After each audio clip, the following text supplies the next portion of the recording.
বাংলা মোটরের যাত্রী ছাউনি এটি। বাস থামবার কথা এখানেই। নিয়ম অনুযায়ী এখানেই যাত্রী উঠবেন ও নামবেন, কিন্তু এই ছাউনির নিচে কেউ দাঁড়ায়নি কখনো। এর নিচে বসার স্থান থাকলেও ধুলোর আস্তরণ বলছে এখানে বসতে অনীহা যাত্রীদের। এর ঠিক 40 গজ সামনে অর্থাৎ ফুট ওভার ব্রিজের নিচে নিয়ম ভেঙেই বাস ধরেন যাত্রীরা। অথচ শৃঙ্খলা আনতে হয়েছিল কতই না আন্দোলন বিক্ষোভ। আমার তো মনে হয় কোনো উন্নতি তেমন হয়নি। ওই যে সময় আন্দোলন হয়েছিল সেই সময় কিছুটা শৃঙ্খলা হয়েছিল, পরবর্তীতে যে যাতায়াত তাই এসে গেল। অ্যাকচুয়ালি আমরা মানে সবাই এখানে দাঁড়াই বলে একটা অবস্থা হয়ে গেছি, বুঝছেন।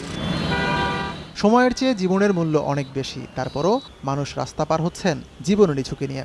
অ্যাকচুয়ালি আমি রিক্সায় দিক দিয়ে নামছি, তো তারা বাসে উঠতে হবে, এর জন্য। হ্যাঁ, একটু রিস্ক তো হয়ে যায়, কি করব, কারণ সময় মেনটেন করতে হয়। তো রিস্ক তো মানে সিগন্যাল দিচ্ছে না, গাড়ি আসতেছে দিকে আসছে আর কি, না তো আসতাম না। ব্যস্ত মানুষের অভিযোগ, যানজটের কারণে সময় বাঁচাতে আইন ভাঙতে বাধ্য হন তারা। এখন অনেকে আসতেছে, আসলে ওঠাটাও ঠিক না, আপনার ফ্লাইওভারে ইউজ করা উচিত। আমার একটু তাড়া ছিল, এই জন্য আমি যাচ্ছি। রাস্তার স্কট দিয়ে আসতে দিতেছে না আমাদেরকে। এখন আমাদেরকে পুরো 1 ঘন্টা হেঁটে এসে আমাকে অফিস যেতে হচ্ছে। এইভাবে তো আসলে চলতে না। তবে এসব অভিযোগ জীবনের প্রশ্নে নিশ্চয়ই ধোপে টেকে না, আর তাই দিনভরই হয়েছে মামলা, জরিমানা।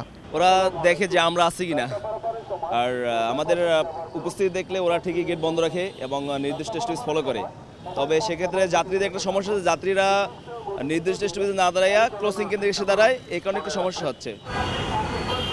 ট্রাফিক শৃঙ্খলা পক্ষ নামে যে কার্যক্রম চলছে তার 7ম দিন ছিল সোমবার। 15ই জানুয়ারি শুরু হওয়া এই কার্যক্রম চলবে 31 জানুয়ারি পর্যন্ত।